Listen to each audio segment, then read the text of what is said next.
Along. Welcome again, folks, friends. My name is John Pollock, and I am one of the co-organizers of the workshop in the history of material texts, as you darn well ought to know by now. My co-organizers are with me, Zach Lesser. Hey everyone, good to see a lot of you again, and good to see some new faces here. Yes, absolutely. Zach's in the English department at Penn, and our other co-conspirator is Jerry Singerman from the Penn Press. So, hello, everybody. And our real organizer that makes this whole project go this year is Philip Mogan. Philip is the grad fellow in the workshop of history of material texts.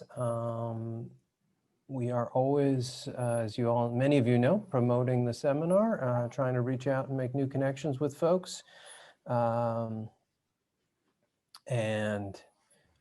Gamer in England has just logged in. How nice. New friends and old. So get yourself on the listserv if you're not already there. Share with friends, share with family. I should remind, many of you know this, but we are now developing a pretty relatively large YouTube library of previous recordings from this semester. So got nothing to do on Thanksgiving holidays, you can catch up on seminars you might have missed. And tonight it is really a pleasure to welcome another Delaware colleague. Some of you may remember that Laura Helton joined us back in September. We like to think that our seminar is always ahead of the curve. It's definitely true here once again, because Delaware is, of course, front and center in the news because of a certain president-elect. And I want you all to remember that we were promoting Delawareans way before everyone else. And our guest tonight is a wonderful colleague and friend, Jesse Erickson. Jesse has an amazing job, and as I read the titles, you will see that it actually could be 3 or 4 jobs at once. He is the coordinator of special collections and digital humanities, assistant professor in the Department of English, that's in the College of Arts and Science at UDel, and he is associate director of the Interdisciplinary Humanities Research Center at UDel. What's really cool about those positions is it suggests how Jesse is one of the people that's really leading our field, I think, by tying together cutting edge humanities research and the Special Collections Library. Among his many other tasks, Jesse gets to work with the amazing Mark Samuels Lasner collection of Victorian literature at Delaware, and many of you will know that he co-organized with Laura Helton the amazing Black Bibliographic Conference in 2019. I want also to mention a brand new special exhibition that Jesse has co-curated with Monet Timmons, which is at the Rosenbach Library. That exhibit is called I Am an American, the Authorship and Activism of Alice Dunbar Nelson. And I'm also happy to note that since we seem to be entering a new era of shutdowns, that exhibition is available digitally, and you can find it through the Rosenbach Library's website. Jesse's research focuses on ethnobibliography, on alternative printing and non-canonical textuality, African-American print culture, one of our themes this semester, and the transnational printing history of the works of Ouida. I'm just going to mention one little thing that may surprise you from Jesse's background, as is mentioned on his webpage. In an earlier time, he was an early modernist and worked on the Malleus Maleficarum, the Hammer of Witches, a copy of which is one of the treasures of Penn's Henry Charles Lee Library. So that's a pretty impressive range of scholarship. As further evidence of that range, Jesse is going to take us tonight into the world of scrapbooking culture. And his talk is entitled Cut, Paste, Curate, Print Culture and Bibliography for the Scrapbook. Welcome, Jesse. Take it away. Thanks, everybody. And thank you so much for the invitation to participate in this really wonderful series that has just a star-studded lineup of speakers. So I feel a great honor to be included among them. So I don't really have a lot of time, of course, and I have a lot of material to cover. So I'm just going to jump right on in. Hopefully I can just share my screen. We'll get into it.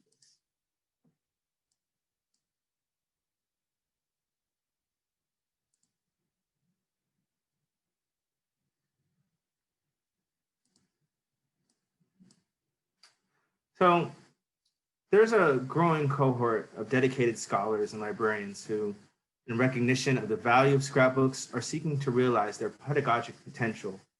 And despite that, up until relatively recently, scrapbooks have been treated with either intellectual derision or downright contempt. Long viewed as the domain of hobbyists, these objects have lacked the perceived quality of seriousness needed to warrant sustained academic investigation. The result has created a massive disparity, not just in literary studies and the history of the book, but also in bibliographical studies.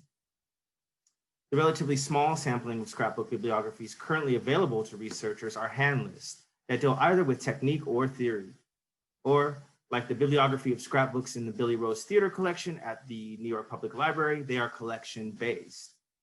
To my knowledge, there are no dedicated descriptive bibliographies on scrapbook, nor do scrapbooks receive the amount of descriptive bibliographic attention afforded to other textual artifacts.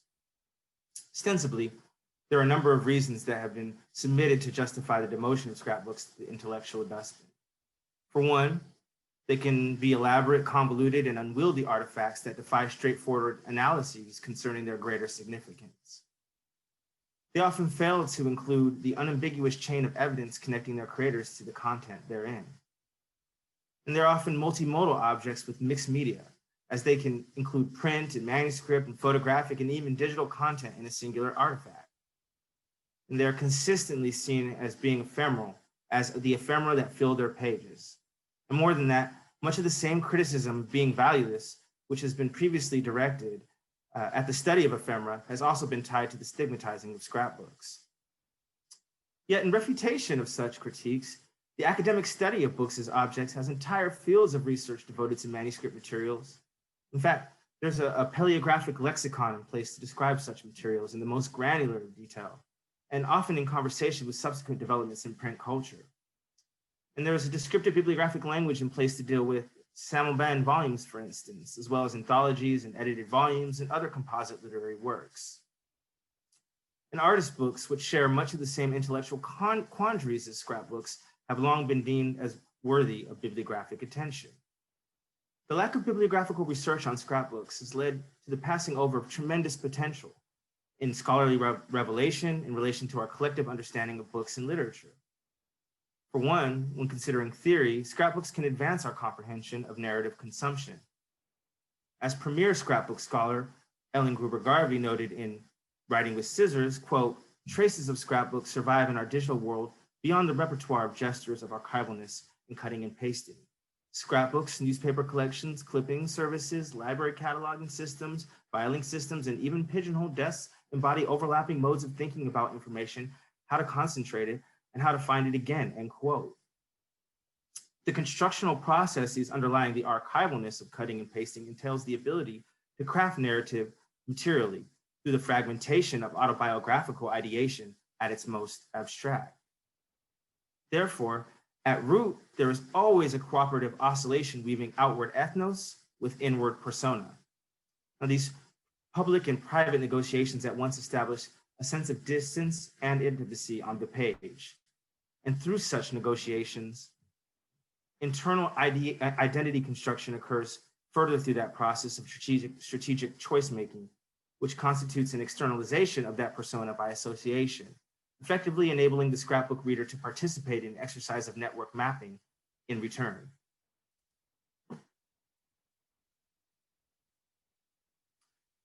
If we are to permit ourselves to conduct sustained bibliographical research on scrapbooks in a systematic fashion, we need to begin setting the terminological parameters by which we will describe such objects with both consistency and efficiency.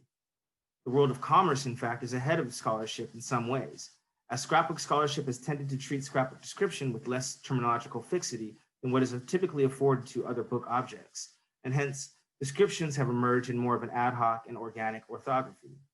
Scrapbook.com, started by Jill Davis in 1999, when paper crafting was rapidly emerging as a multi-billion-dollar industry, is a hybrid social media, educational, and commercial platform for scrapbook enthusiasts.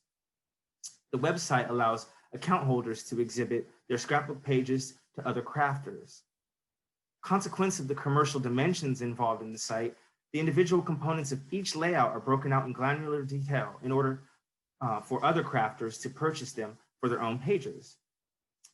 This arrangement effectively results in a greater degree of bibliographical description for each page than is found in the archival descriptions of historical scrapbooks, which in most cases is limited to the controlled vocabulary of the finding aid or library catalog. Now, in view of that, the goal for researchers is to begin developing a model of bibliographical description, which can be used for creating new bibliographic entries, but all with an eye toward critical analysis. Jessica Helfen introduced the foundation for this kind of work in Scrapbook, An American History, as she includes such metadata as the title, place, date, author, and physical dimensions of a scrapbook before branching into each of her ensuing analyses. If a scrapbook comes in printed form, then all of the material components of a printed book that are normally documented in a standard descriptive bibliographic entry should be given the same treatment when dealing with a book of this nature. On the other hand, mixed media scrapbooks can often and should often be represented in a similar way, but with notable differences. A bird's eye view of description can account for the genre of the scrapbook, be it a clipping scrapbook, a photographic scrapbook, a scrapbook journal, or the subgenres dedicated.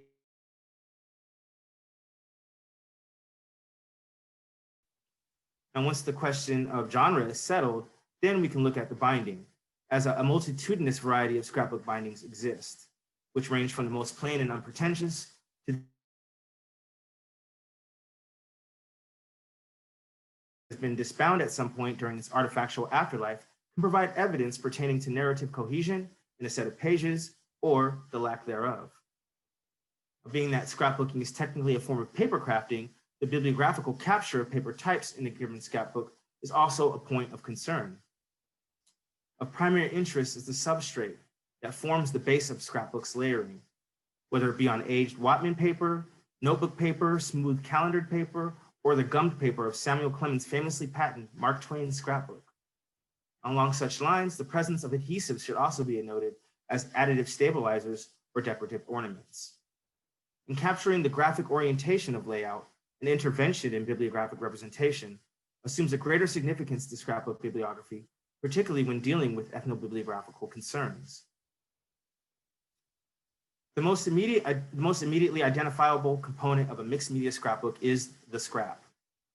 It is the defining characteristic of this genre of book object.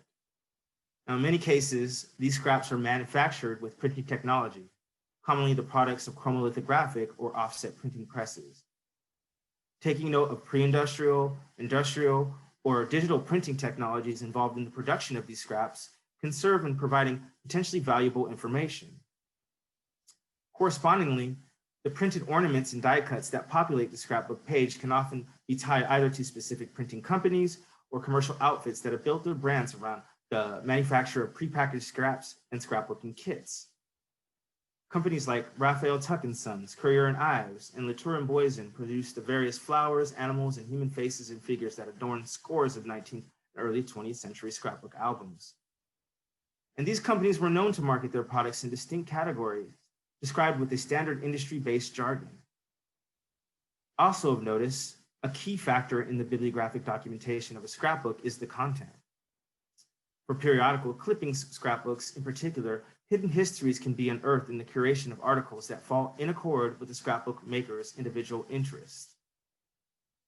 As Rebecca Johnson Melvin revealed, for instance, in her in-depth study of the scrapbooks of Lucy Threckle Jenkins, the young scrapbook maker documented, quote, a major works project of the Depression by saving articles on muralists commissioned by the WPA Federal Art Project, end quote. On an even deeper level of granularity, These article clippings, cutouts, die cuts, and scraps constitute a multivalent typographical mosaic, wherein each piece informs a textual amalgam of visual cueing. Capturing the full scope of typographic variants comprehensively could range from difficult to practically impossible in some cases. But at least documenting dominant typefaces and fonts could yield vital information depending on the questions a researcher has when approaching the text.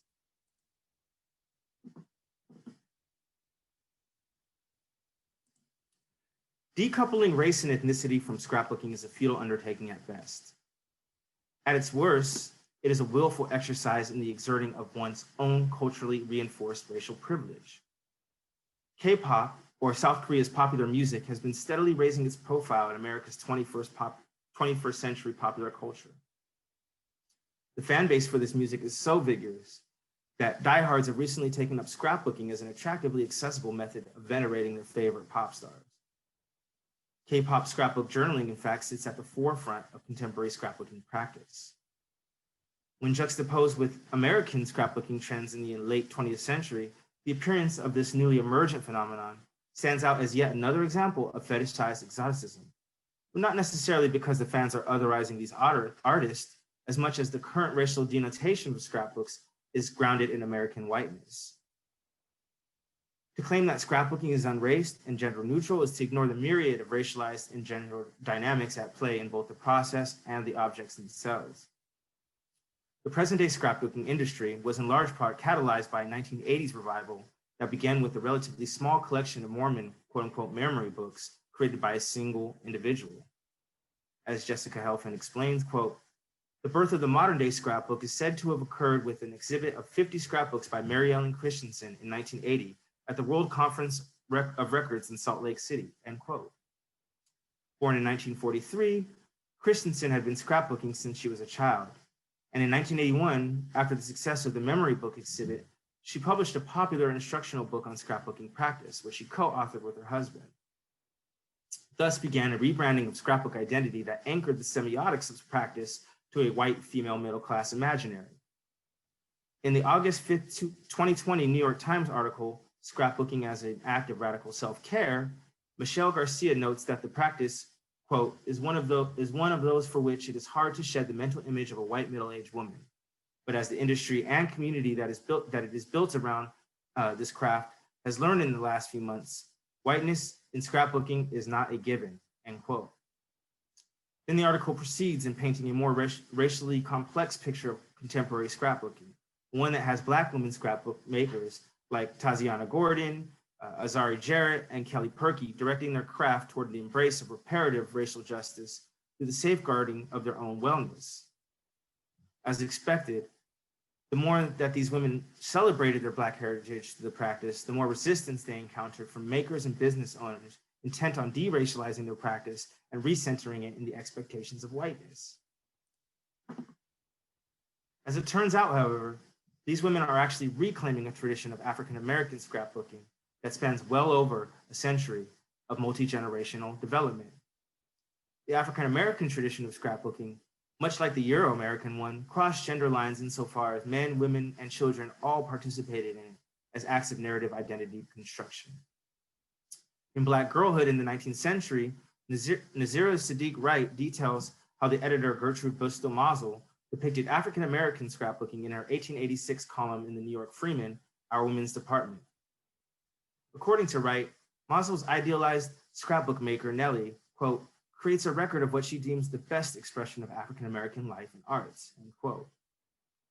The curatorial function of scrapbooking is akin to the family scrapbooks of formerly enslaved laborer turned New York Post Office clerk, David Fox Nelson. These scrapbooks serve to document his life alongside his political networks and cultural interests. One scrapbook in the series, for example, opens with a gesture, the curatorial process of scrapbooking itself, with a clipping that reads, quote, "There are many aspects in which newspaper reading is preferable to much that is considered essential to high culture. It never detaches the mind from a supreme interest in the affairs of the day," end quote. It is through the cutting and pasting of press clippings that we learn of David Fox Nelson's enslavement and his escape at the age of 12, which he managed while under the protection of Union troops in North Carolina in 1862. The scrapbooking of Black American identity in this regard is not unlike scholar and historian Henry Wolfson's 1908 scrapbook, in which he carefully reconstructs Jewish heritage through his intentional preservation of Jewish newspapers and Harvard Menorah Society ephemera. Even so, racialization and ethnic signification in scrapbooking is not so immediately apprehensible in all cases. And racially complicated narratives can be unwittingly portrayed in the most visual of scrapbooks, or even those virtually devoid of any alphabetic text. A 19th century children's scrapbook held at the University of Delaware, entirely composed of chromolithic die cuts and other scraps, visually privileges its Eurocentrism, not simply in the choice of die cuts, but also in their positioning. Seen throughout, figures representative of European ideals of innocence and beauty are bordered on select pages by cutouts of Black, Asian, and indigenous faces. In this example, the die cuts themselves are performing the narrative function. Yet, the motif is strikingly similar to a layout found in one of David Fox Nelson's scrapbooks, an album he crafted for his then fiancée, Cassie E. Day. On display on one of its pages is the die cut of a blushing young woman surrounded by hearts, flowers, and a selection of romantic and domestic poems like A Coquette by Barbara Lake. One can only speculate then what message the presence of a similar die cut portraying what was likely to have been considered an attractive young woman was meant to convey when positioned directly below the bookplate of F.M. Higgins of New Orleans. And it is a pairing found on the front cover end paper of a Lippincott first edition of Ouida's Trick or Treat.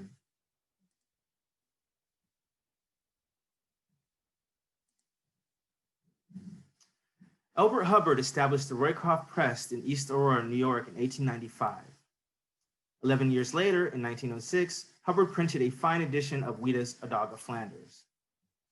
The book was printed in 2 colors, in Scotch Roman on handmade laid paper, and it was bound in a limp suede binding ranging from brownish to greenish tan.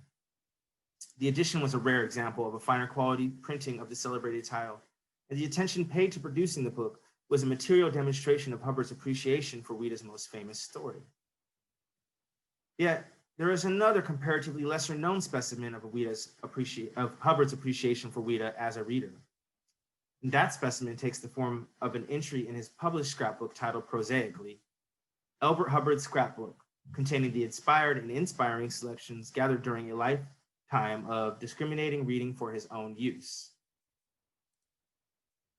Positioning itself as a modern-day commonplace book, Hubbard's Scrapbook features 2 of Ouida's more well-known quotes. Printed in Dard Hunter's arts and crafts types with rubricated decorative drop caps and a columnar layout, the visuality of the text block is evocative of the incunable period of European printing. Much like the Caxton editions and E.P. Dutton and Company and J.M. Dent's Everyman Libraries imprint, the Roycrofters books and magazines gained a reputation as being imitations of William Morris's Kelmscott edition. Yet, acknowledging that the Roycroft Press had established its own aesthetic character, distinct from that of Morris's, it is precisely this conversational transatlantic aesthetic relationship that was woven into the printing that elicits additional examination. A comparable dynamic can be found in Reverend F. Sidney Morris's Wisdom, Wit, and Pathos, a printed collection of excerpts from Ouida's novels, which in effect assumes the format of a printed scrapbook. Evidently, the idea for the book began as a suggestion from the author Mary Corelli, a known admirer of Ouida's works. Showing a mutual fondness for each other, a copy of Ouida's Two Offenders and Other Tales, inscribed by Ouida to Corelli, a decade later reads, quote, "To Mary Corelli, in gratitude for her deep sympathy for me, and with her love for the art we follow," end quote. The inscription is notable because it leads us to conclude that either Ouida had not been aware of Corelli's connection to Wisdom, Wit, and Pathos, or at some point she was willing to overlook it. For according to Andrew King, Ouida had neither been consulted nor did she approve of Chatto's publication of the book, primarily on account of its religious association. Reverend F. Sidney Morris, the editor of the volume, was the first Congregationalist minister at Heaton Moor and the son of Reverend A.J. Morris, a Congregational minister at Warrington. Sort of an odd choice for an editor of Ouida excerpts, Morris must have been able to reconcile morally the traces of muscular paganism present in Ouida's sensationalist period with the muscular Christianity of Thomas Hughes and Charles Kingsley. In any case, wisdom, wit, and pathos saw publication on both sides of the Atlantic. At different stages in the publication history, the British and American editions of this collection tacitly agree upon a strategy of accentuating the celebrity of the author's image to market the book. The Lippincott first edition does so by reproducing the 1867 frontispiece of a young Ouida, which had not been in use since it had first appeared with the release of Trick-or-Treating. More than that, the deep blue ungrained publisher's cloth on the front cover is adorned with the Ouida's authorial monogram, debossed in bright red, a feature usually reserved for her British first editions. Chatto and Windus's more economical yellowback edition of the collection makes use of the author image by embellishing an illustrated version of the famous photograph with what appears to be a brown Maremma sheepdog surrounded by a soldier in the British Guard and a chasseur d'Afrique on each end. So much of the mythology built around the celebrity of Ouida is embedded in this front cover illustration. Her love of dogs, of course, was certainly based in fact, but the implication that she supported the colonialist militarism of the British Empire only further obfuscated her anti-imperialist political leanings in the service of selling books. The antique Tuscan typeface used for the front cover title, moreover, is a visible move away from the stricter application of the Scotch Roman type that typographically dominated her American editions. Now, Garamond and Caslon-Swash make subtle appearances for typographic variants in the text block, and black letter shows up in this edition for use in both noting the publisher's location and the attribution of the Ballantine Press as the printers of the text. Another printed scrapbook dedicated to Ouida, the Ouida album, Choice of Thoughts for Every Day of the Year, collected out of Ouida's complete works, was published by J. Minkman in the Netherlands 3 years prior to the release of Morris's collection. A continental edition, it appealed more to Ouida's self-proclaimed French identity. The red binding has a front cover design with a blue sans serif title resting upon a gilt border. And both the front cover and text block are completely devoid of the author's image, opting instead for a gold debossed conifer to draw attention to the work. The appearance of this collection hardly made a splash, but it came at the beginning of a growing appetite for Ouida among the Dutch literati. In the early 1870s, Marie Henrietta Kruiters-Bock and Mina Kruisman expressed interest in seeing Ouida translated into Dutch. And by the middle of that decade, translations began to appear. It was a group of translators that included Cornélie Liddy Huygens and Gillette Willemeyer who worked to meet that demand. And by 1890, J. Minkman's Masterpieces of Ouida series was set to release a significant portion of Ouida's catalog, following the success of earlier traditions coming out of de Everett F. Bond's press. No wonder then that a novelist and poet like Luis Couperus was so taken with Ouida's novels that when he visited in Bellesguardo in Florence in 1894, and again in Badi di Camaiore in 1906. Hilda Swart's collection, which was printed in calendar format, featuring an excerpt from Ouida's novels for each day of the year, was likely to have been published without the author's permission. All the same, the material and graphic characteristics were much more in keeping with the author's aesthetic sensibilities than was wisdom, wit, and pathos. In contrast with the yellowback edition of Morris's collection, the Tuscan typeface used for the title on the title page of the Ouida album exhibits the cleanness of metal type. And the Didone typefaces used throughout indicate a preference for the use of light fonts, combined with delicate, thinly lined borders and copious amounts of vacant space on each page. The beauty and typographic elegance of the collection can be attributed to Minkman himself, who, having theorized on pre-aesthetics, was considered a publisher in the club of literary artistic printers.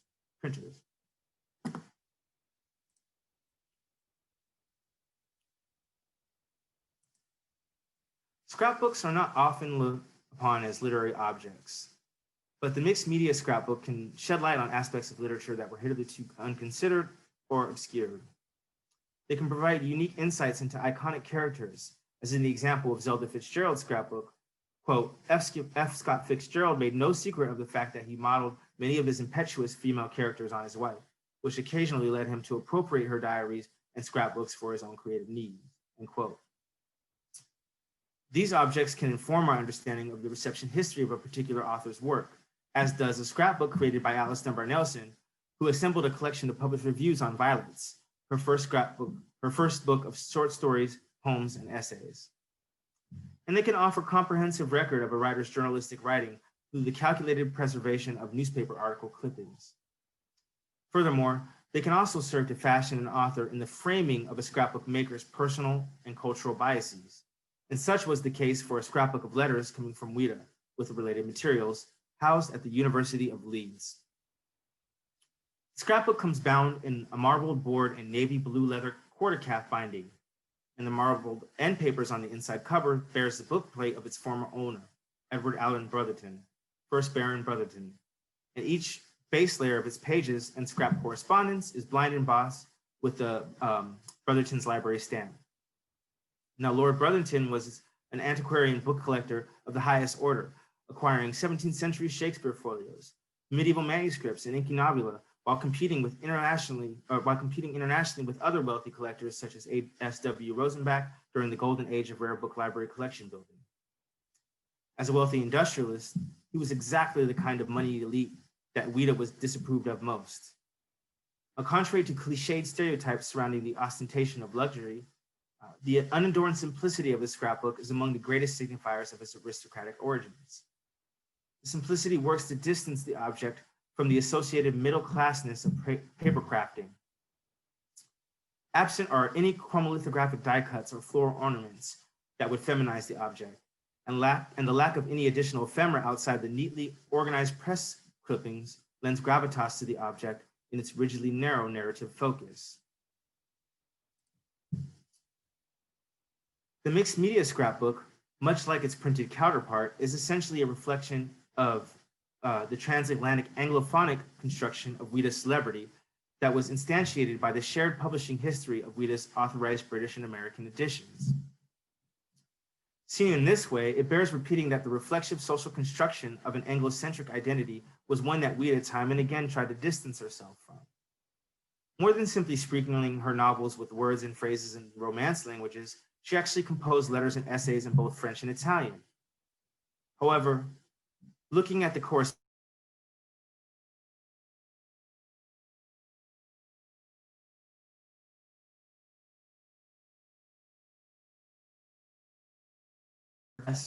when looking at the content of the scrapbook, piece together alternative narratives about Ouida's identity and add to the bibliographic evidence necessary to existing ones, even when those narratives are in contradiction with each other.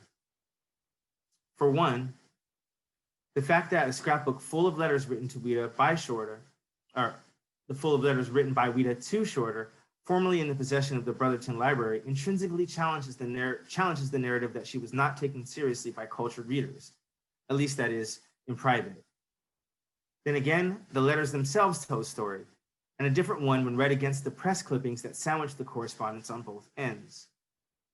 Quote, "I am not accustomed to having my request denied," end quote, Ouida writes as she presses for the outsourced type transcription of her manuscript while arguing for the appropriate word count and length of a piece that she intends for publication.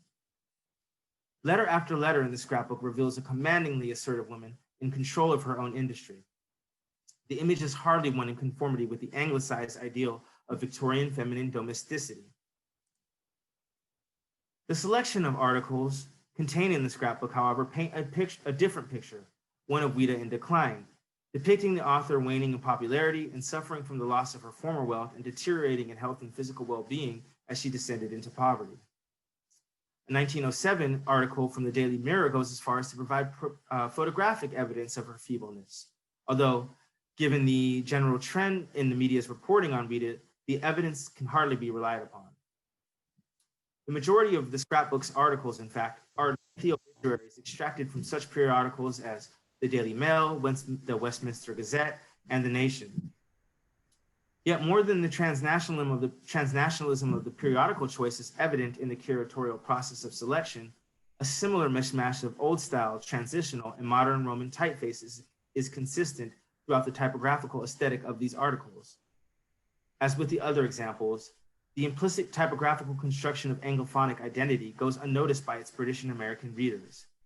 It stands out only when compared with the conventions of periodicals outside of the margins of its own ethnocultural spectrum, such as the use of George Bruce's reverse contrast Italian type in the header of the Irish nationalist newspaper, The Nation, or the uncials in the header of Era, the Irish Nation. Whether printed, Grangerized, or cut and pasted, scrapbooks are uniquely suited to tell us stories about their creators through their content and the evidences of their making. They work to evaporate the dividing line that separates object from subject through the same fragmentation that creates meaning from ambiguity.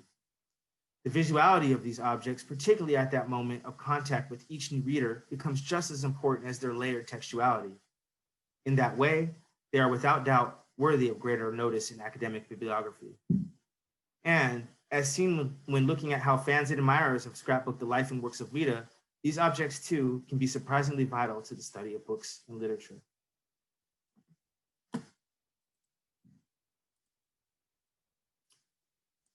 And thank you all for that. And before I head on to the Q&A portion, I just want to demonstrate how scrapbooks can be used for research purposes and as part of this crafting tradition. So I'm going to share another screen really quickly.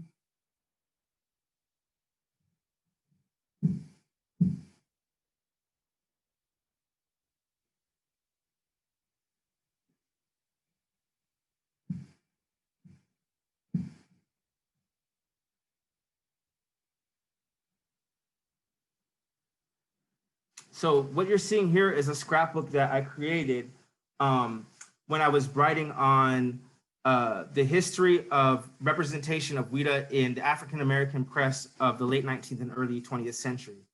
And so I printed out articles that I could find from the Black press of this period, and then I scrapped them in the scrapbook.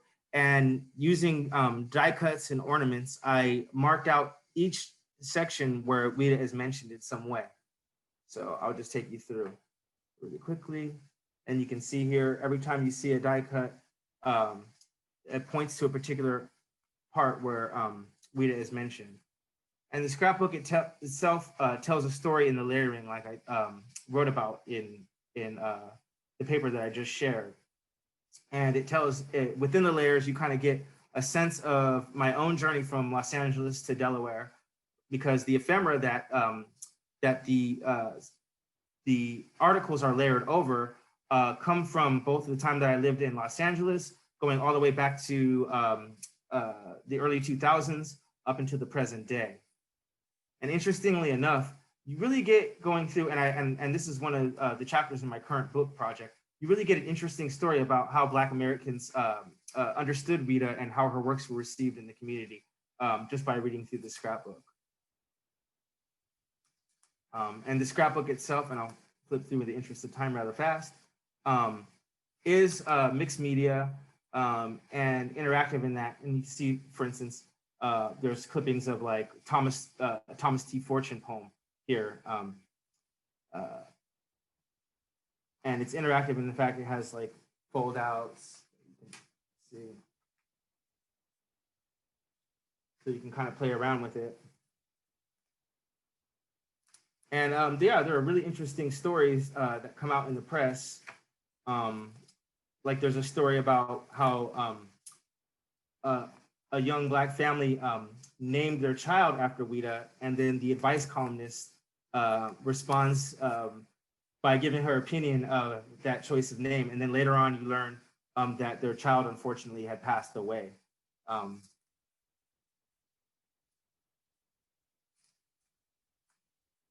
So the scrapbook then is telling multiple stories all at once. It's telling the story about me as the scrapbook maker. It tells you about my own racial identity, but it also tells you about the larger Black community's reception of Ouida in the late 19th and early 20th century.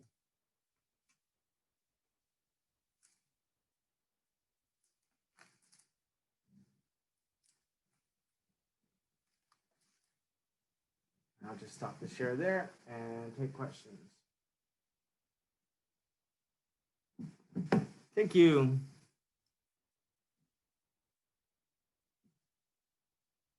Jesse, thank you so much. That was a spectacular ending to a great paper. Wow. And while we're gathering our thoughts, feel free, audience members, to use the raise hand function, which you can find in your participants menu in Zoom, to, if you'd like to pose a question.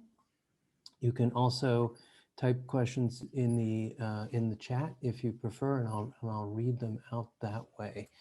I'll ask a quick one just because I'm just blown away by what you just showed us there. Do you use scrapbooking in your own teaching with your students? Do you encourage them to do it as a form of literary critical thinking? I taught one class called Scrapbooks as Literary Documents that was entirely focused on the scrapbooks of Summer Nelson, because there's a group of about 4 of them and one by her sister in the collection. And we also visited other institutions in Delaware, like Delaware Historical Society, where we looked at, and Winterthur, of course, where we looked at their scrapbooks.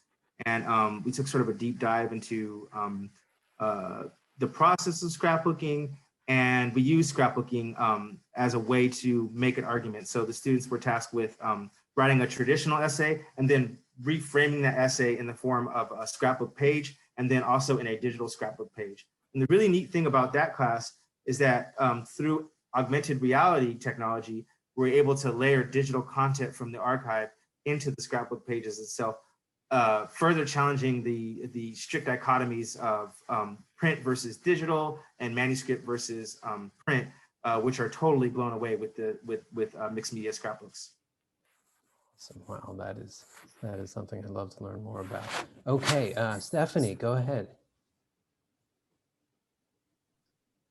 Yeah, thank you, Jesse. Thank you so much for that talk. So I'm coming from MIT, where we have a bunch of scrapbooks that are related to the institutional history. So there are a bunch of scrapbooks that were brought into our special collections, distinctive collections, from fraternities, which won't surprise you, perhaps, but also from organizations on campus. And so it's, I guess the question is, do you have any recommendations, both from your sort of pedagogical side, but also from the collection side, about how best to kind of contextualize some of these things, which are, related to our institutional history? Some of it is not safe for work.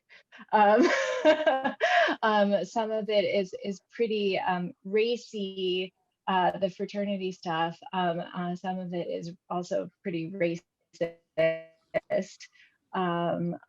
But then it also sort of is part of our history. So I guess I'm just, it's a little bit the flip side of some of the materials that you've been working on, but how might you suggest that we kind of activate these for students and in our collections? That's a great question. And I kind of, this issue comes up a lot in our field, and most recently with the attention paid to the sort of cultural insensitivity of a lot of historical archival materials, right? That before we would encounter and just kind of blush a little bit, but now people are certainly taking it more serious with warnings that are attached to archival collections and things of that nature. Now, like, I'm on a working group that we've been sort of working this out for one of our university's collections for upwards of, I don't know, something like 8 or 9 months, trying to figure out how to best unpack it. And I have a lot of experience with this. I actually taught another course on Jim Crow era postcards, which are incredibly racist, right? And I had to really do a lot of thinking about how I was going to teach a course. I taught it a couple of times. Don't want to teach it again because it's really traumatic. But what I did was that I spent quite a bit of time unpacking the history and really assigning a lot of material so that the students would understand where these images are coming from and where the stereotypes and negative racial caricatures are rooted in, right?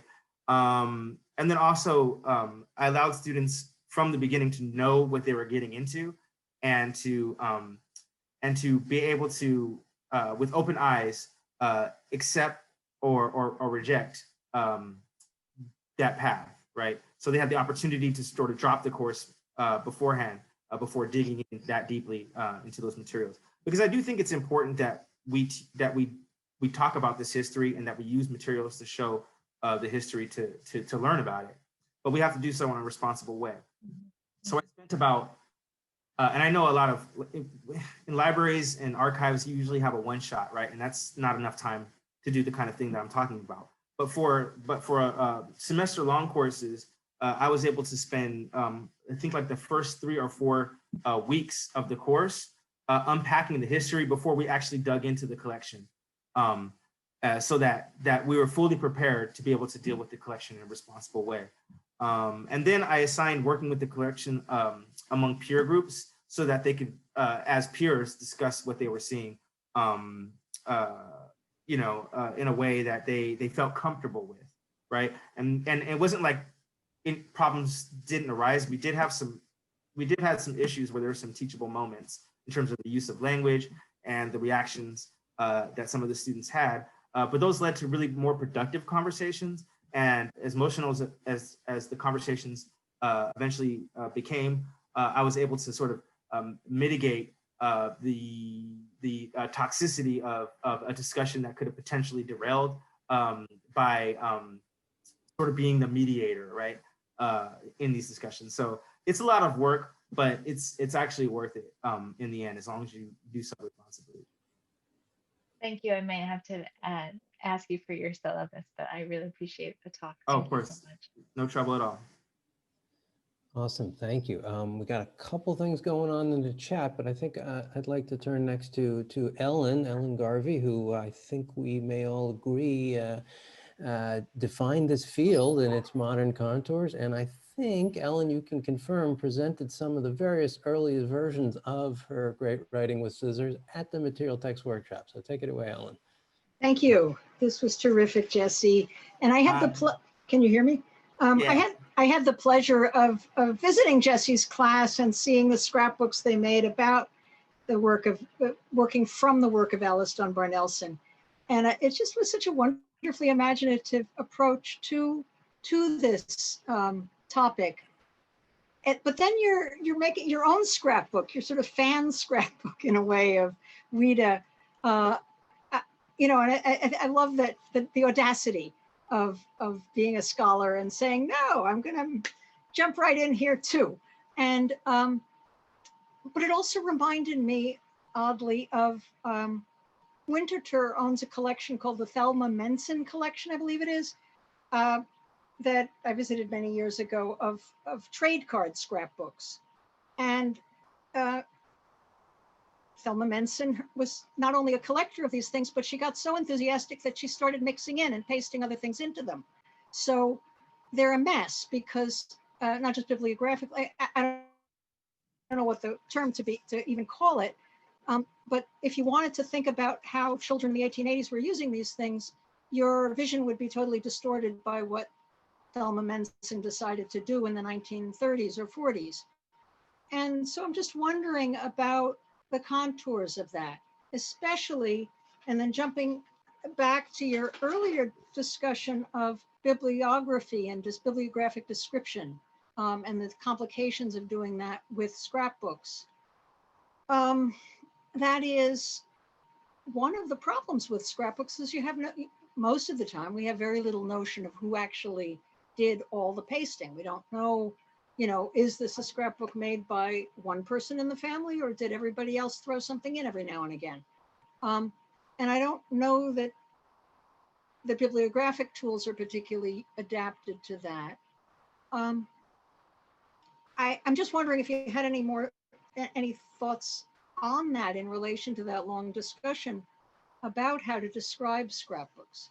And also backing up, it seems like there's some somewhat more basic things that need to be done with them before a granular description. That is, most special collections and libraries that own scrapbooks sometimes have them totally hidden and you can't even find them.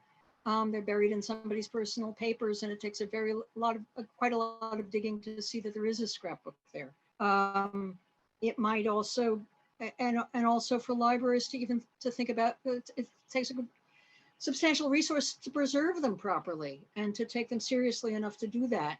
So I don't know, I just wondered if you could join those questions to your concerns about, I mean, you spoke of ephemera and the sort of disparaging of scrapbooks, but I wonder if you might want to put those several things together in your thinking, because you as an archivist have a whole different perspective than many of us scholars who don't, who don't actually get to play with the stuff in such a deep level as you do. Thank you so much. And of course, I'm indebted so much to the work that you've done. And, in terms of the first question, it is interesting. It is an interesting sort of conundrum. But I don't think it's one that is, ultimately prohibitive to the bibliographic representation of scrapbooks. In that I don't think the problem lies so much in bibliography's tool, ability as a tool to do this kind of work. I think the problem lies in our sort of Western, our tendencies to privilege the creator, right? In a way that places it above other contributors to a process or the processes themselves, or even the materiality, right?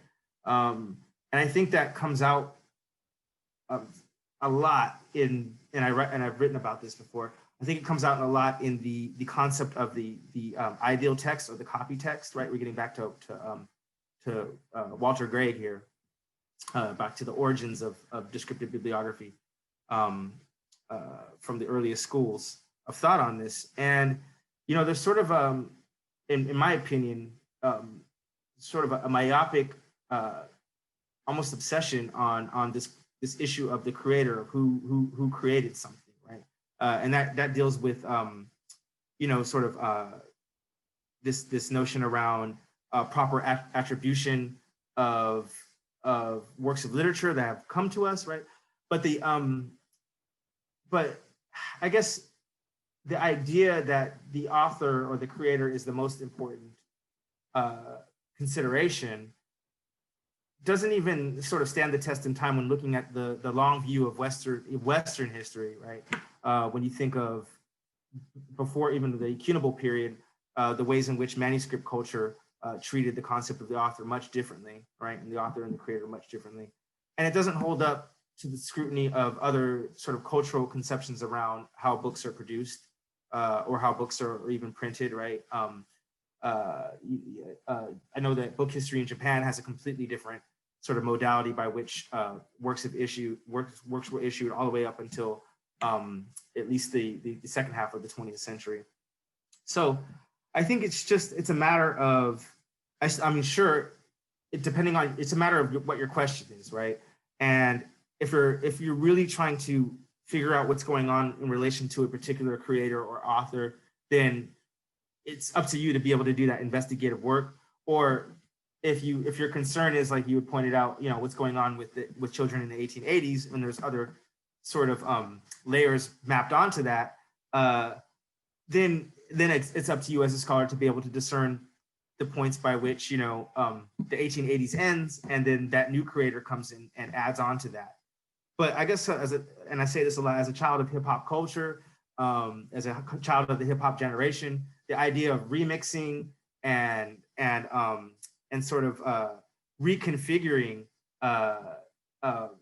what I consider to be forms of literature and text comes very natural to me.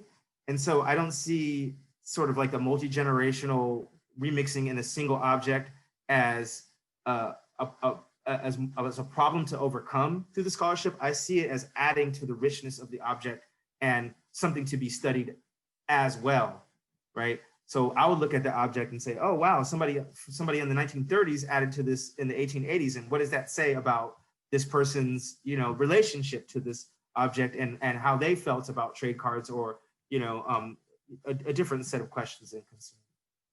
The problem, the next question, the problem about the hidden scrapbooks, that is a very real problem. That's an issue, you know, that we have to contend with, not just in my generation, but I hope in future generations. I think of, there's a scrapbook in the Littleton Mitchell collection, Littleton and Jane Mitchell collection at the University of Delaware. It's an African-American scrapbook that documents, you know, sort of their high school days.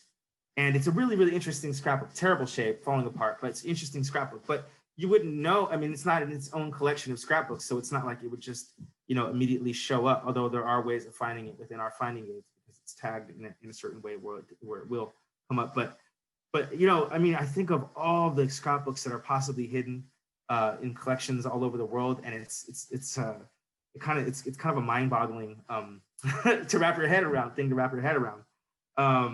So I think as scholars such as ourselves start to really kind of like locate the importance of these objects, then perhaps more resources, perhaps more attention to them will be paid within the archival community. I know that there's certainly more interest in them now than there was when I first got started.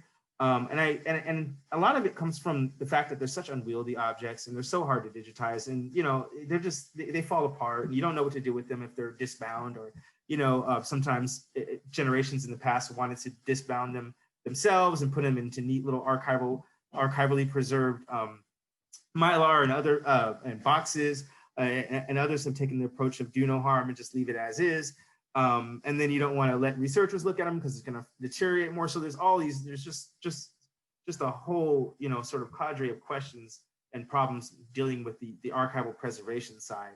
But I think on that end, scrapbooks are so widely available in the market, like on eBay and everything else, that I think we just kind of, as archivists and librarians, we kind of have like let go a little bit of the idea that the scrapbooks are going to fall apart, because there's so much out there, and just kind of lean in more on their pedagogical value and let teachers and researchers use them more without being so concerned and so obsessed with the idea that they're going to be destroyed.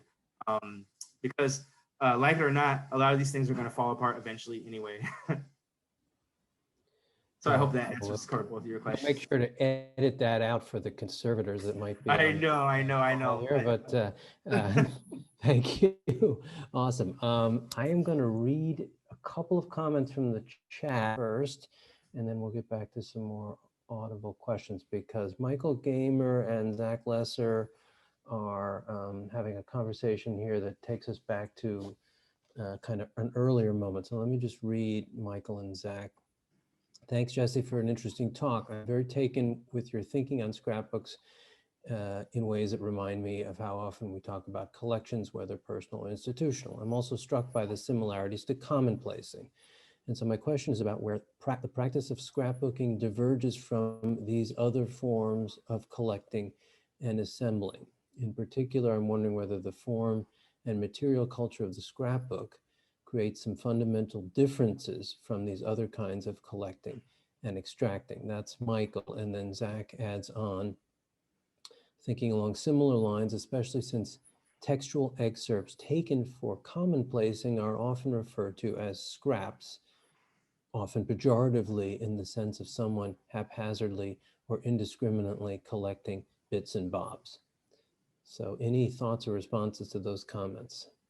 Yeah, absolutely. I've been thinking a lot about this. And so my strategy in approaching the nuances of what you're talking about is to group them in sort of an umbrella, right, of similar processes, right? And I guess collection would be part of that as well, although I haven't even touched upon that.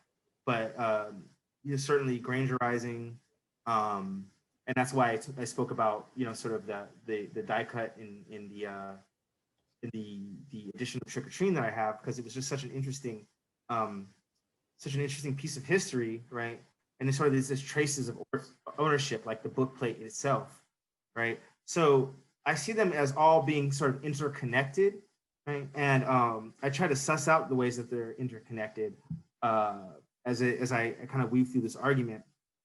But it's interesting. I think that's because that's one of the reasons why I decided to include the printed scrapbook, discussions of the printed scrapbooks in the paper because printed scrapbooks are so often ignored, but you see them, you know, if you just do a Google book search and throw in scrapbook and then limit it to 19th century, you see all these sort of printed scrapbooks, which are essentially just that, collections of excerpts, right? And so it's difficult to cut clean lines of genre between these various different interconnected processes in the world of print. And so my solution to that is to group them together, right? While talking about them as sort of unique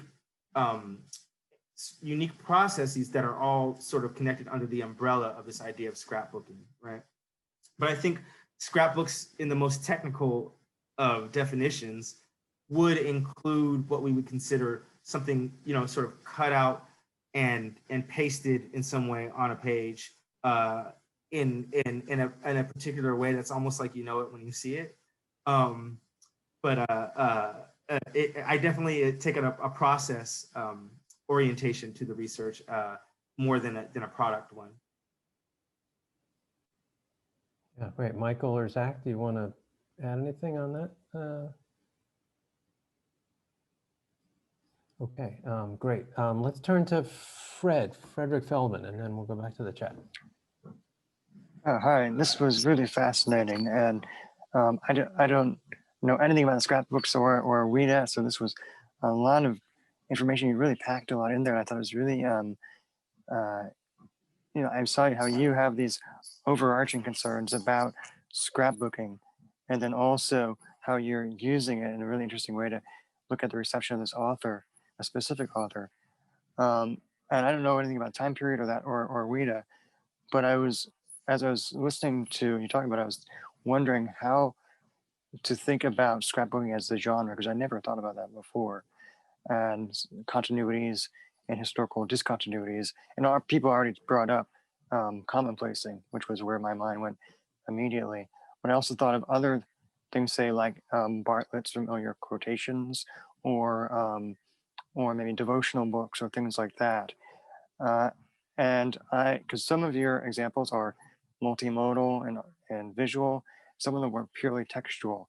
I hadn't thought of these as being the same, or that you could group these in the same maybe genre of scrapbooking. And so I wondered, like, how would you see these as connecting to each other? Is it more of the material production? Is it maybe the ethos? Because I think like Bartlett is more, there's like you were talking about authorship. Bartlett's is much more concerned with, say, authorship that we have, whereas the commonplace book and the multimodal scrapbooking, there's less that concern with authorship. And I think one of my professors, Amy Anderson, with medieval rhetoric, trying to hammer home, and the medieval era, it wasn't stealing as we think of it, because going back to like St. Augustine, it was all the insights you had were the work of the spirit, and so you can't take claim for that. I wonder if there's some sort of like secularized approach in this remixing or the fan appreciation for these things. So I'm wondering, like, how do you break this genre down as scrapbooking, and what's important to you for categorizing these things? It's funny, and this really gets into the last question too. So my response will be sort of along a similar vein. So the sound, I should say, commonplace book, right, which was sort of a product of early modern rhetorical development, right, and seen as part of the intellectual cultivation of humanist philosophers in a lot of ways.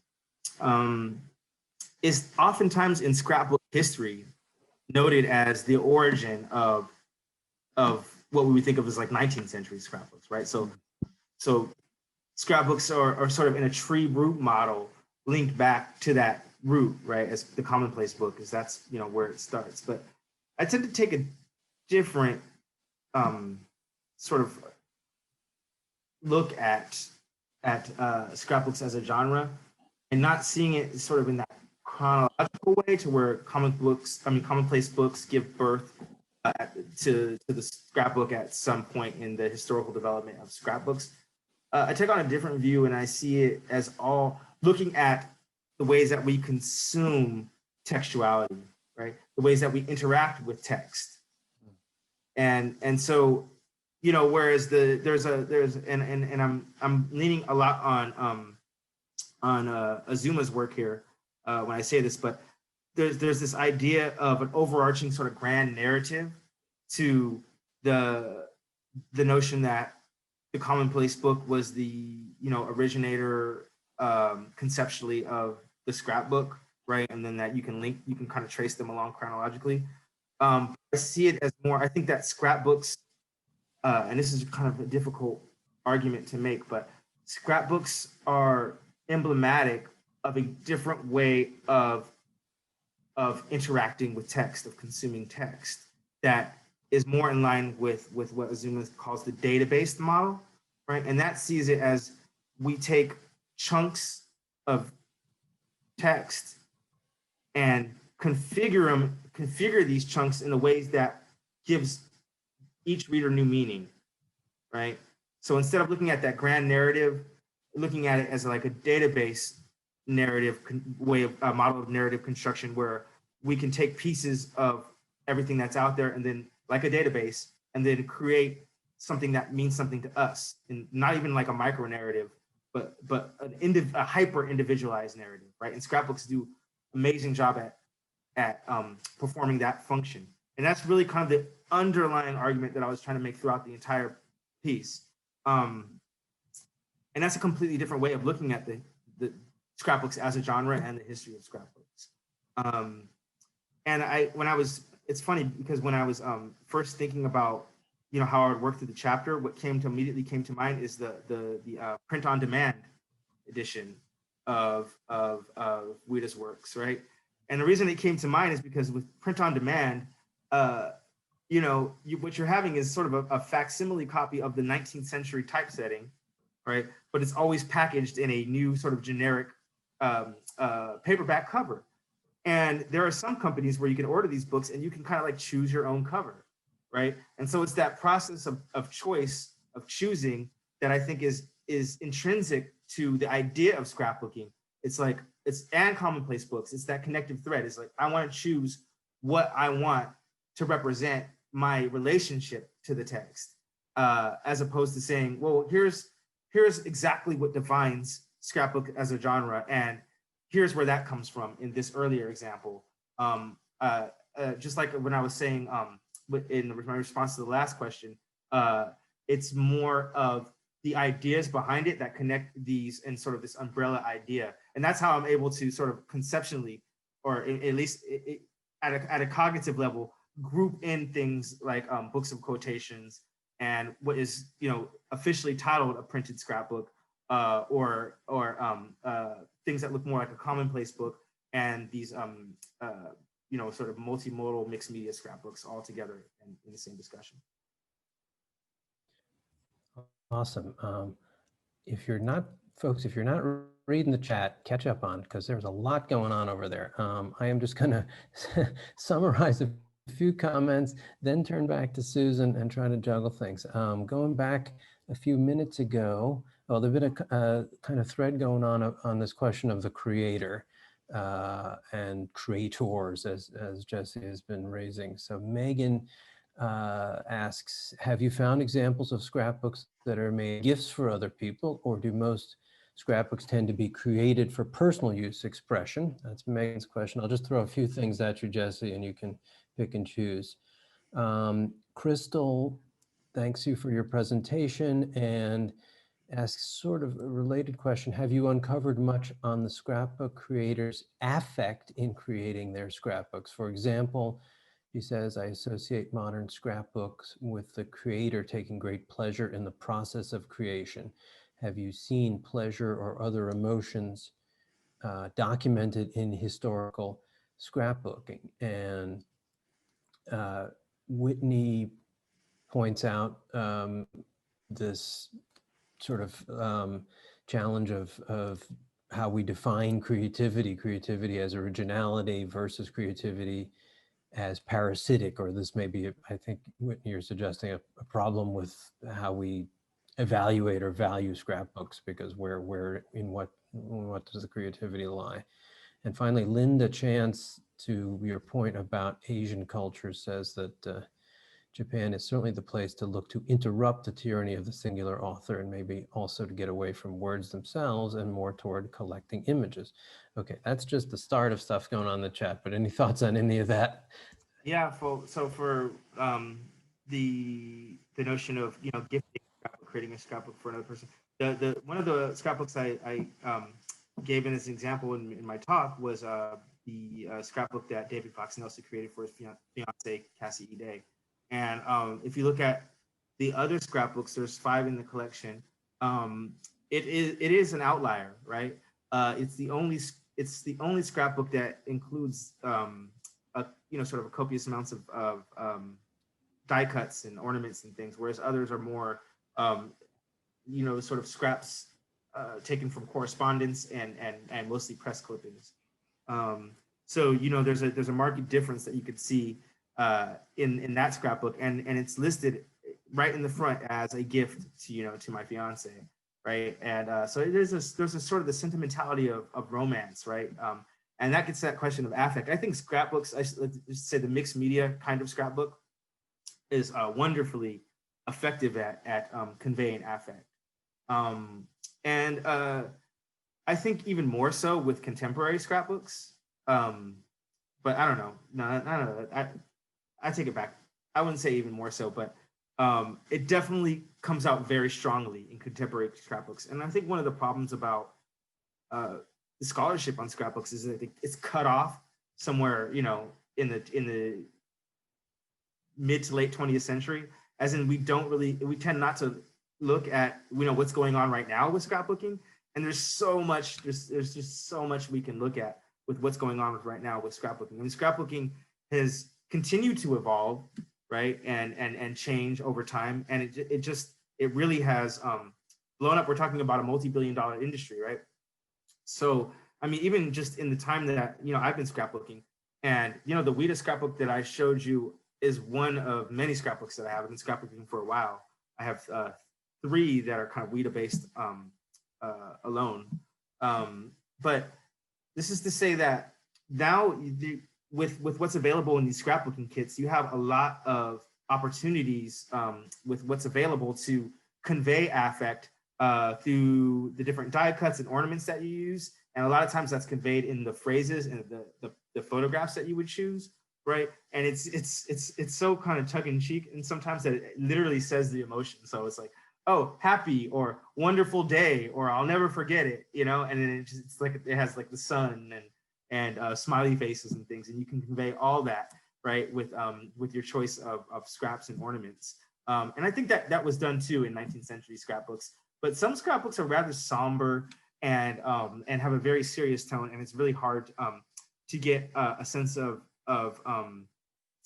affect beyond that sort of sobriety, right? As in, they're trying to strip out the emotion and be taken seriously as sort of an archival record of what they experienced, with sentimentality completely removed from it. But that says something too, right? I mean, sobriety is a form of affect in and of itself. So yeah, great discussions, great questions, and food for thought to mull over as I work through this chapter and continue to do this kind of research. Yeah. Susan, go ahead. Hi, thank you so much. This is really fascinating. I wanted to go back to your discussion about some of the descriptive bibliography and perhaps some of the problems of cataloging these kind of materials. And I'm going to retype my text here because so much great stuff has come in since then. If anyone's interested, what I wanted to mention as an example is we have a really fascinating scrapbook. I work at the Library of Congress, and we have a really fascinating scrapbook or set of scrapbooks that are the scrapbooks of Elizabeth Smith Miller and Anne Fitzhugh Miller. And as they were originally digitized and created in a special presentation, these scrapbooks happen to have a lot of overlays of articles on top of other articles. And the curator also went to all the trouble of identifying the original sources for every single article. And so there's a lot of bibliographic information about the items on all the pages. But the problem is that the Library of Congress went through a huge redesign of its and regularization of its website, and this special back end that drove this scrapbook had to go away. And so if you look at this now, the link I put in is a special little weird thing we added that actually lists the scrapbooks as books. Because if you start poking around through the presentation, you'll find that it's now the scrapbooks are part of a larger collection, which is called NAWSA, National Association of Women's Suffrage. I didn't get that quite right. But it's one of the many things in the NAWSA collection. So it's now inside this collection, and then it's with not only inside the collection, but all the items within the scrapbooks. There's 7 of them, and then there are individual items. And our cataloging, or the way the back end drives the way items are expressed, can't handle it. And what I wanted to bring up as one possibility, and you'll see that if you look through, and it's a fascinating thing. I know Ellen's familiar with this scrapbook, is a model called Ferber that was, I think, sort of popular about 10 years ago, which is a way of thinking about items. Yeah. Sorry. Yeah, and so I was wondering if anyone has thought about using Ferber or something inspired by Ferber, which is the idea that there's, let me get the 4 items right, representation, work, expression, and manifestation. And so it's basically, you know, the example they always use is like there's Hamlet by Shakespeare, but then there's a particular edition of the printed version, and then there might also be a particular production. And so those are all particular manifestations of the work. If there's a way to use something about this kind of model, what I think of generally is object-oriented, to try and let the items within the book, the scrapbooks, have a sort of life of their own. So I wanted to throw that out. And I think some of the attempt to try and digitize these things may bring up some of the problems of how we actually try to contain and describe them. So thank you. No, and thank you for your comment, and for, you know, listing the example. I'm going to poke around through it when I have some time. But yeah, Ferber actually, conceptually, Ferber runs throughout, you know, my whole sort of rationale for doing this kind of work, right? And that's partly because, you know, when I went to library school, Ferber was the model in which we learned, you know, not just, you know, cataloging theory, but how we understand, you know, the life cycle of books and text, right? So that is definitely working through sort of the ideas that I tried to unpack throughout the piece, even though it's not explicitly stated, it's there sort of underneath the surface. I think that sort of like maintaining, at least conceptually, that framing can be more productive for beginning this kind of work. I don't expect, obviously, libraries and special collections to be able to do descriptive bibliography for scrapbooking, or even sort of deep level cataloging for scrapbooks, because of, you know, the constraint on resources and time and processing time and getting stuff available to researchers. But I'm just trying to say basically that if you're doing work in book history, or if you're, you know, writing a descriptive bibliography on a subject or an author, and there's an important amount of objects in that history that speak to that subject or author or whatever, that you should consider looking at the scrapbooks too, instead of just simply ruling them out because they're not part of the authorized corpus or oeuvre of that subject or author, right? I think that we should just entertain the idea that we can come up with ways to capture that record bibliographically, so that we can point other researchers to that history in productive ways. Jesse, why don't we take a couple questions at once here, just so we can get more voices in. And then let you respond. So let's hear from Christina and then Sibylla. Thank you. This is my first time joining the workshop, and I'm happy to join you from Boston, actually. I'm a curator at the Boston Athenaeum who works a bit on scrapbooks as well. And Jesse, I was hoping you could say more about reading whiteness into scrapbooking as a practice and as a product. I'm thinking mostly about from an interpretive perspective and actually from an archival one.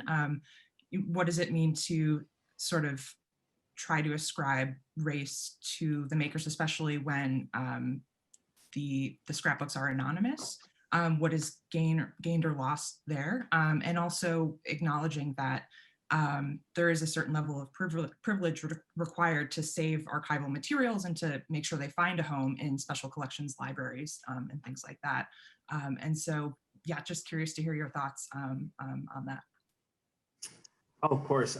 So, you know, sorry, Sibylla, do you want to ask your question just so we make sure we sorry, get it go in? I don't know.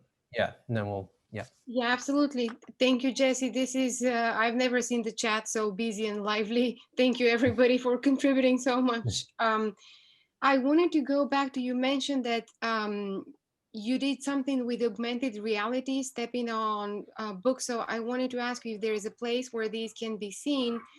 And going back to your data, it's a database that you can work with. To share a little bit of what was that process for your students, because of the different segments that the books contain, it is really like a data. I'm still captivated by this point. And how did the student translate what was given, provided to them, and what did they do with it augmentedly? Thank you. Okay, so I'll get to the first question first, and then I'll take your question. So with respect to race, so as a researcher of color, the way that I approach text is always through the lens of a Black person, a Black man in America, right? And that goes for, you know, sort of the way that I approach Victorian text too, whether it's a writer of color or you know, one that would have identified as white. So it's one of the things that stood out to me during the scrapbooking course is that when we went to the literature, you know, there was a selection of scrapbooks, and students were obviously able to make connections around race when racialized others were present in sort of the pages, like trade cards, right? You often see caricatures of Black folks in these trade cards in demeaning ways, right? And so you can obviously have a conversation around race with objects like that. But then when they looked at other scrapbooks and I tried to bring up the same conversation and said, oh, what does it say about race? They're like, oh, it doesn't really, I don't see anything. The reason they didn't see anything is because they weren't reading the Eurocentrism into it. They weren't reading the Europeanness of it. They just accepted it as that, you know, that was sort of unraced or didn't say anything about race at all. But to me, as a Black researcher, it said a ton about race, right? It's kind of like bringing out that the idea that Eurocentrism is the default, is sort of that Eurocentric thinking in real time playing out, right? And it's up to us to kind of like be able to see past our internal biases, right, our implicit biases, and be able to read race into scrapbooks that exhibit sort of the conventions of our own racial backgrounds. But the tricky part is, and I think you're getting to this, is that you can't always be sure that, you know, that your interpretation is the most accurate, right? If you were looking at you know, the scrapbook that David Fox Nelson gave to Cassie E. Day, and if you just looked at maybe one or two pages, there's the same kind of die cuts and trade cards that you'd find in other scrapbooks, right? And so there really isn't, on some of the pages, immediate signifiers of Blackness that you would expect to see in a scrapbook that was created by a formerly enslaved person. Now, if you turn the pages more and more, then you see Frederick Douglass in there. You see articles, you know, about Reconstruction era politicians. And then he starts to give you more and more clues that the creator was a person of color.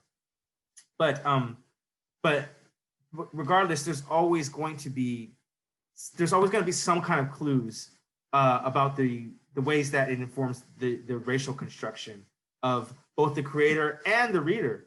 And if you can look inside yourself about how you're interpreting what you're seeing, and then that's telling you something about how you construct your own racial identity, as in the example of the students that couldn't see whiteness in the Europeanized scrapbook because there weren't any signifiers of cultural others in there to go off.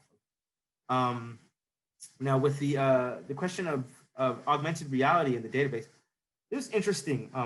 So we use LAR technology, or the LAR software, and this was a funded course that I received a grant for. So I was able to have the students have funded accounts for this software. And so there, the problem with using this technology, especially augmented reality technology, is if you're not really advanced in coding, then you have to rely on these companies, right? So that you have access to a drag and drop method of producing the augmented reality. And so once that subscription had ended, the embedded content disappeared, right? And that's unfortunate. So we had the accounts lasted for just about a year. And so for a year, anybody was able to take their device, their phone or tablet or whatever, and point it at it as long as they had the app, and then it would open up the digital content by looking at the physical page.